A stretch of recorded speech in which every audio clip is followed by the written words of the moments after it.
அன்பு ஓட்டுநர் நெஞ்சங்களுக்கு வணக்கம். ரொம்ப நாளைக்கு அப்புறம் ஒரு வீடியோ மறுபடியும் பண்ணலாம் அப்படிங்கிற ஒரு யோசனையில் இன்றைக்கி வீடியோ ஸ்டார்ட் பண்ணியிருக்கோம். காரணம், நான் வந்து லைசன்ஸ் ப்ராசஸுக்காக இறங்கியிருந்தேன். அதுக்கான வீடியோலாம் போட்டிருந்தேன். போட்டுட்டு மறுபடியும் நான் டியூட்டிக்கு போயிட்டு இன்றைக்கி ஹங்கேரி லோடு வந்திருக்கேன். ஆக்சுவலாக நான் ஸ்பெயின்லேருந்து ஹங்கேரி வந்துட்டு வண்டி இதுக்கிட்டேருந்து ஒரு 5 கிலோமீட்டருக்கு அந்தாண்ட நிப்பாட்டிட்டு ஒரு கம்பெனிக்கு லோடு ஏற்றி வந்திருக்கேன். எனக்கு 9 மணிக்கு நைட்டு வந்து லோடிங் டைம். இந்த கேப்பை வேஸ்ட் பண்ணக்கூடாது அப்படிங்கிறதுக்காக நம்ம நண்பர்கள் ஒரு 10 பேர் வந்திருந்தாங்க. அவங்கள போய் உங்களுக்கு இன்ட்ரடியூஸ் பண்ணிவிடும் அப்படிங்கிற ஒரு நோக்கத்தில் இன்றைக்கி நான் வந்திருக்க இடம் அப்படின்னு பார்த்தீங்கன்னாக்கா கெட்ச்கமியத்தில் புரூடி அப்படிங்கிற ஆர்டி ஆஃபீஸுக்கு தான் வந்திருக்கேன். ஏற்கனவே இதே இடத்துல ஒரு வீடியோ ஒன்று நம்ம எடுத்திருப்போம் பழைய நண்பர்களை. இன்றைக்கி நாம் இந்த இடத்துக்கு வந்திருக்கோம். இங்கே யாரை மீட் பண்ண போகிறோம் அப்படின்னு பார்த்தீங்கன்னா, நம்ம அண்ணன் நோபல்ராஜ் அண்ணனை தான் நம்ம மீட் பண்ண போகிறோம்.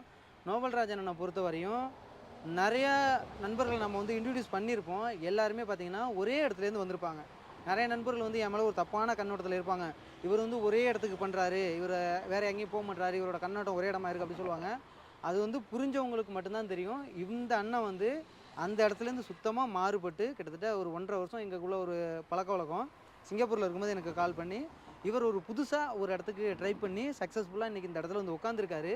எல்லாத்தையும் முடிச்சுட்டு இன்றைக்கி எக்ஸாம் எழுதுகிற அளவுக்கு வந்து உட்காந்துருக்காரு. வர வாரங்களில் இவருக்கு எக்ஸாம் இருக்குது.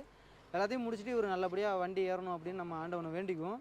இப்போ அண்ணனை நம்ம கேட்டு தெரிஞ்சுக்குவோம். எப்படியெல்லாம் வந்தார், எப்படியெல்லாம் பழக்க வழக்கம், இங்கே எப்படி இருக்குது, இங்கே மற்ற நண்பர்கள்லாம் எப்படி இருக்காங்க. கிட்டத்தட்ட அண்ணன் வந்து ஒரு 1500 பேர்கிட்ட இங்கே வந்துட்டாங்க. இப்போ இவங்களுக்கு முன்னாடி இவ்வளோ பேர் வந்திருக்கும் போது இவங்களையெல்லாம் இவங்க எப்படி பார்த்து கற்றுக்கிட்டாங்க அப்படிங்கிறத நம்ம அண்ணனை கேட்டு தெரிஞ்சுக்குவோம். அண்ணா வணக்கண்ணே. வணக்கம். ரொம்ப சந்தோஷம் உங்களை மீட் பண்ணதில். கிட்டத்தட்ட 1.5 வருஷத்துக்கான ஒரு பயணத்தோட தொடர்ச்சியாக இன்றைக்கி வந்திருக்கீங்க. இன்னொரு விஷயம் என்னென்னாக்கா, உங்கள்கிட்ட எனக்கு பிடிச்ச விஷயம் வந்து ரொம்ப பொறுமை. ஏன்னா நிறைய நண்பர்கள் வந்து பொறுமையாக இருக்க முடியாமல் நிறைய பேர் பாதிலேயே ரிலீஃப் ஆகி போனவங்க நிறைய பேர் இருக்காங்க. கல்ஃபுக்கு போனவங்க, சிங்கப்பூருக்கு போனவங்களாம் இருக்காங்க. பட்டு யூரோப்பை பொறுத்த வரையும் இது வந்து கல்ஃபு கிடையாது. இங்கே இருக்க வீசா ப்ராசஸிங்லாம் வந்து நினச்ச நேரத்தில் கிடச்சிடாது. அதுக்கான ப்ராசஸிங் வந்து ரொம்ப லென்த்தாக போயிட்டுருக்கு. ஆரம்பத்தில் நிறையா கம்பெனிலேருந்து ஒரு இன்வைட் வந்துச்சு. ஃபார் எக்ஸாம்பிள் வந்து டுவன் பேக்காக இருக்கட்டும், பேட்டன் டிரான்ஸ்போர்ட்டாக இருக்கட்டும், நிறையா கம்பெனிலேருந்து வேப்ரராக இருக்கட்டும், நிறையா கம்பெனிலேருந்து இந்தியாவிலேருந்து ஆள் எடுத்தாங்க. இப்போ முழுக்க எல்லாத்துலேயுமே இந்தியன்ஸை வேணாங்கிற ஒரு மனநிலைக்கு இன்றைக்கி தள்ளப்பட்டுட்டோம். இந்த ரெக்யூர்மெண்ட்டுங்கிறது எவ்வளோ நாள் போகும் அப்படிங்கிறலாம் தெரியாது. இப்போ வந்து ஒரே கம்பெனி தான் பண்ணிகிட்ருக்காங்க. இப்போ அண்ணன் வந்து பேட்டவுனுக்கு தான் செலக்ட் ஆகிருக்காரு. அந்த டீமில் லாஸ்ட் பேஜில் வந்திருக்காங்க அண்ணன். அவங்கள இன்னும் கேட்டு தெரிஞ்சுக்குவோம் என்ன நடக்குது அப்படின்னு சொல்லி. அண்ணா, நீங்கள் வந்து எல்லா டீட்டெயில்ஸ் சொல்லுங்கள். எப்படி இதை ட்ராவல் பண்ணி வந்தீங்க, எந்த மாதிரி உங்களுக்கு ஃபேமிலி ரீதியாக கஷ்டங்கள் இருந்துச்சு, இங்கே எந்த மாதிரி கஷ்டங்கள் இருந்துச்சு, இங்கே வந்ததெல்லாம் எப்படி இருக்குது அப்படிங்கிறத சொல்லுங்கள். எந்த ஊர் பேருங்கிறது நீங்கள் சொல்ல ஆரம்பிச்சிருங்க. என் பேர் நோபல்ராஜன். நான் மதுரையிலேருந்து வந்திருக்கேன். இங்கே நான் பேட்டன் டிரான்ஸ்போர்ட்டுக்கு செலக்ட் ஆகியிருக்கேன். நான் பேட்டன் டிரான்ஸ்போர்ட்டுக்கு வரும்போது மிச்ச கம்பெனிகளில் வந்து எல்லாமே ஆன்லைனில் வீடியோவில் தான் பார்த்துட்ருப்பாங்க, எல்லாம் ட்ரைவ் பண்ணால் போதும். ஆனால் பேட்டன் டிரான்ஸ்போர்ட்டுக்கு வந்து நேரடியாகவே ஹங்கேரியனுங்க வந்துட்டார். வந்து இங்கிலீஷில் இன்டர்வியூ பண்ணிவிட்டு இங்கிலீஷில் ஓரளவுக்கு தேர்னா மட்டும்தான் வண்டி ஓட்டே அனுப்புனாங்க. அவர் உள்ளேயும் கேமரா வச்சு எல்லாம் ரெக்கார்ட் பண்ணிவிட்டு அந்த வீடியோவை 2-3 நாடுகளிலேருந்து பார்த்துட்டு அப்புறம் தான் ரிசல்ட் சொன்னாங்க. இங்கே பேட்டனை பொறுத்தவரை இங்கிலீஷ் ரொம்ப ஃப்ளூயன்சி ரொம்ப எதிர்பார்ப்பாங்க. வண்டிக்கு கூட வந்து அவங்க முக்கியத்துவம் கொடுக்குறத விட இங்கிலீஷில் ரொம்ப ஃப்ளூயன்சி பார்ப்பாங்க. அதுக்கப்புறம் 10 நிமிஷம் கொடுத்துருவாங்க. நீங்கள் ஃபார்வர்டு, ரிவர்ஸ், சிக்ஸாக் எல்லாம் ஃபோன் அடிக்காமல் போயிட்டீங்கனால உங்களை செலக்ட் பண்ணிடுவாங்க. இங்கிலீஷுக்கு தான் ஃபஸ்ட் ப்ரிஃபரன்ஸ் கொடுப்பாங்க. ஆனால் என்ன கொடுத்துருந்தாலும் ரொம்ப நேரம் பொறுமையாக இருக்க வேண்டியிருக்கு. நான் நவம்பர் மாதம் 21ஆம் தேதி இன்டர்வியூ வந்து செலக்ட் ஆனேன். ஆனால் நான் இப்போ போன வாரம் தான் ஊருக்கு இங்கே வர முடிஞ்சிச்சு. இவ்வளோ நாளைக்கு பொறுமையாக இருக்க வேண்டியிருக்கு. நான் சிங்கப்பூரில் இருந்திருக்கேன். கம்பெனியில் சொல்லுவாங்க அப்ளை பண்ணியிருக்கேன்னுவாங்க. அடுத்த நிமிஷம் பார்த்தா வெயிட்டிங் இருக்குது. அடுத்த வெள்ளிக்கிழமைக்குள்ளே அப்ரூவ் ஆயிரும். அடுத்த நாள் டிக்கெட் போட்டு நம்ம ஐபி எடுத்துகிட்டு சிங்கப்பூர் போய் இறங்கிடலாம். ஆனால் இங்கே வந்து ரொம்ப பொறுமையாக இருக்க வேண்டியிருக்கு. எல்லாருமே பொறுமை இழந்து தான் வர மாதிரி இருக்குது. பொறுமை இழக்காமல் இருந்தால் தான் இங்கே உள்ளே வர முடியும். அதனால் ரொம்ப நாளைக்கு பொறுத்துருக்கணும். எடுத்தோன்னே இன்டர்வியூ பண்ணிவிட்டு ரொம்ப நாளைக்கு ஆஃபர் லெட்ரு வரும். அப்புறம் விஎஃப்எஸ் டேட்டு கிடைக்க லேட் ஆகும். விஎஃப்எஸ் டேட்டு போனதுக்கப்புறம் கூட நம்மளுக்கு முன்னாடி கொடுத்த அப்ளிகேஷன் கூட 1 மாதத்துக்கு முன்னாடி வரும். நம்மளுக்கு கூட லேட்டாக வரும். ஆனால் இதெல்லாம் பொறுத்து இருந்துட்டு அதுக்கப்புறம் கம்பெனி வந்ததுக்கப்புறம் அவங்க ஒரு பேட்சாக அனுப்பிவிடுவாங்க. அப்புறம் பேட்சாக வந்தோம்னா இங்கே நம்மளுக்கு ஏர்போர்ட்லேருந்து அழைச்சிட்டு வந்து இங்கே தங்க வச்சு நல்லா டிரைவிங் ஸ்கூலுக்கு வந்தோடனே கூப்பிட்டு வந்துடுவாங்க. டிரைவிங் ஸ்கூல் நல்லா தங்கிட்டு நம்மாடி இருந்து நிம்மதியாக இருந்து ஒரு 15 நாளைக்கு இருந்து 3 பேப்பர் இருக்குது. அந்த பேப்பர் படித்து பாஸ் பண்ணால் ஓரளவுக்கு இங்கே ட்ரைவ் பண்ணிடலாம். அது ஒன்றும் ரொம்ப கஷ்டம் கிடையாது. மற்றபடி உங்களுக்கு ஃபிங்கர் பிரிண்ட் அழைச்சி போயிட்டு வந்துட்டாங்களா? ரெசிடென்சி கார்டுக்கானது ரெசிடென்சி கார்டெல்லாம் வந்து ஒரு 2-3 நாளே ஒரு நாளைக்கு கேப் கிடைக்கும் போதே ரெசிடென்சி பெர்மிட்டுக்கெல்லாம் அழைச்சிட்டு போய் ஒரு சில பேருக்கு போன உடனே அங்கேயே வந்து கம்பெனி அப்ளை பண்ணியிருந்தாங்க. உங்களுக்கு ஆன்லைன் அப்ளிகேஷன் போடும்போதே அவங்களுக்கு வந்தோடனே கார்டே கையில் கொடுத்துட்டாங்க. எனக்கு என்ன ஒரு சில பேருக்கு கார்டு ரெடி ஆகலைன்னு ஃபோட்டோ எடுத்துகிட்டு 2 வீக்ஸில் கொடுத்துறேன்னு சொல்லி அனுப்பிட்டாங்க. அது ரொம்ப ரெஸ்ட்ரிக்ஷன்ஸில் பாஸ்போர்ட் எடுத்துகிட்டு போனால் போதும், அந்த மாதிரி அப்பாயின்மெண்ட் ஏன்னா வாங்கிட்டு கொஸ்டின்லாம் ஒன்று கேட்குறது கிடையாது இங்கெல்லாம். சும்மா நார்மலாக ஒரு சைனு ஒரு ஸ்கேன் பண்ணுறாங்களா, ஐஏ ஸ்கேன் பண்ணுவாங்க, ஆமாம் பண்ணிவிட்டு அனுப்பிவிடுவாங்க. அப்புறம் ஒரு வாரத்துலேருந்து 2 வாரத்தில் நமக்கு கிடச்சிரும். அதிகபட்சம் 3 வீக்கு தான், 3 வீக்ஸில் நமக்கு கையில் கிடச்சிருது. இன்னொரு விஷயம் காரணம் வந்து இந்த ப்ராசஸிங் ரொம்ப லென்த் ஆகிறதுக்கு காரணம் நம்ம வர்ற ஜாப் வந்து இன்டர்நேஷ்னல் ட்ரக் டிரைவராக வர்றோம்.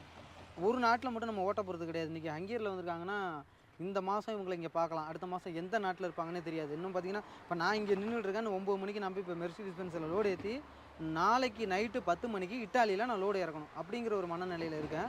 இதே மாதிரி இவங்க ஒரு இன்டர்நேஷ்னல் ட்ரக் டிரைவராக வர்றதுனால இந்த செங்கன் நாடுகளுக்கான ஒட்டுமொத்த இந்த யூரோப் யூனியனுக்கும் இவங்களுக்கும் ஒரு எலிஜிபிளான ஒரு பர்சனாக இதை ரெடி பண்ணும்போது அந்த கார்டோட அந்த எப்படி சொல்கிறது, அந்த பவர் அப்படிங்கிறது வந்து ஒட்டுமொத்த யூரோப்புக்கும் செல்லுபடியாகும். அதனால அதோட ப்ராசஸிங் அப்படிங்கிறது அந்த யூரோப் யூனியனில் ஒரு கல்ஃப் மாதிரி இல்லாமல், சிங்கப்பூர் மாதிரி இல்லாமல் இது முற்றிலும் மாறுபட்டது. அப்படிங்கிறதுனால தான் இவ்வளோ கால இடைவெளிகள் இருக்குது. இருந்தாலும் இவ்வளவு சாதிச்சு இவங்க வந்திருக்காங்க அப்படிங்கும்போது ரொம்ப நன்றியை தெரிவிச்சுக்கணும். நம்ம மக்கள் நிறைய பேர் வந்து இதை பொறுமையாக இல்லாமல் நிறைய பேர் ரிலீஃப் ஆனவங்களும் இருக்காங்க. ரிலீஃப் ஆகிட்டு மறுபடியும் கல்ஃபுக்கு போயிட்டாங்க. அவங்கள பொறுத்தவரையும் நான் கெட்டவனாக தோணும். நல்லது நடந்துச்சு அப்படின்னா தம்பி மாரி வருமா அப்படிம்பாங்க, கெட்டது நடந்துச்சுன்னா நான் தான் எல்லாத்துக்கும் காரணம் அப்படிங்கிற மாதிரி காரணம் காட்டுற அளவுக்கு இன்றைக்கி நான் ஒரு மனநிலை வந்து என்னை தள்ளப்பட்டுட்டேன். இதை அடுத்து நான் கண்டினியூ பண்ணுறோமா இல்லை பண்ணக்கூடாதாங்கிறது எனக்கு தெரியல. எவ்வளோ காலத்துக்கு நான் இந்த மாதிரி ஒரு மற்றவங்களுக்கு உதவி பண்ண போகிறோங்கிறதும் தெரியல. மேபி ஜனவரி ரேஞ்சிலோட நிப்பாட்டிக்கலாம் அப்படிங்கிற மாதிரி மனநிலைக்கு நான் தள்ளப்பட்டுட்டேன். எனிவே எது நடக்குதோ, நான் ஒரு 10 பேரை எடுத்துகிட்டு வந்தால் போதும்னு நினச்சேன். கிட்டத்தட்ட ஒரு 500 பேருக்கு மேலே போயிடுச்சு. அதுவே எனக்கு கிடைச்ச ஒரு வெற்றியாக தான் நான் நினைக்கிறேன்.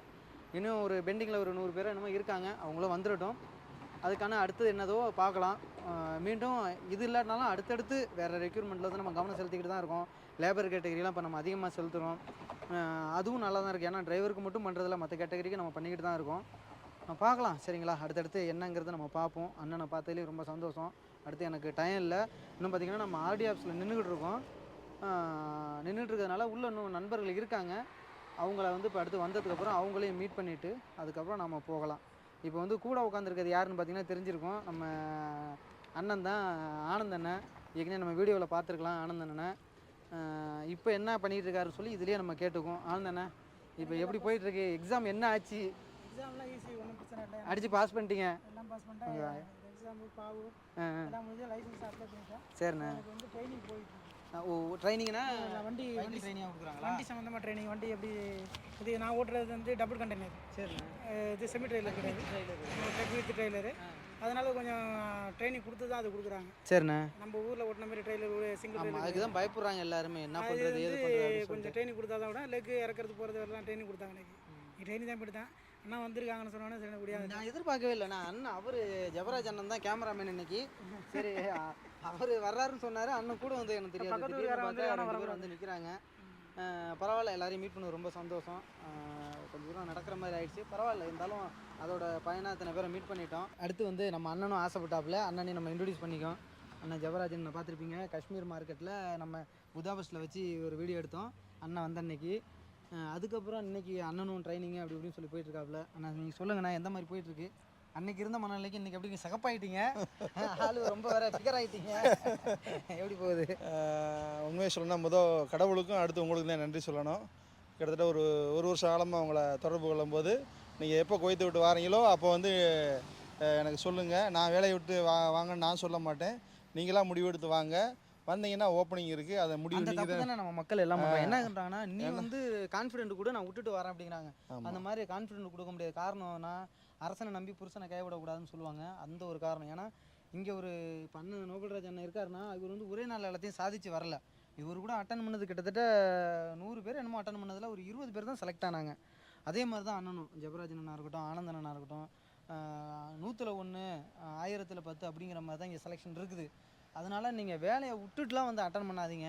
இன்றைக்கி பழைய ரெக்யூர்மெண்ட் மாதிரிலாம் இப்போ உள்ள ரெக்யூர்மெண்ட் கிடையாது. டோட்டலாக சேஞ்ச் ஆகிடுச்சு. இனி வந்து யூரோப் வந்து 100 வருஷத்துக்கு அப்புறம் இந்தியன்ஸை டோட்டலாக வேணான்னு சொல்லிவிட மனநிலைக்கு எல்லாம் வந்துட்டாங்க.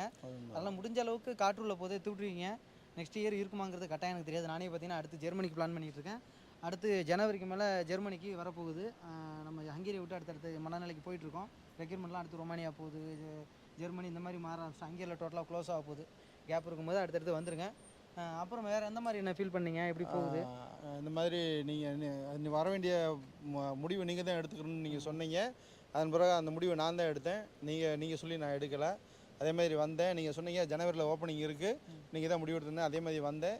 ஜனவரி 14 சென்னை வந்தேன்.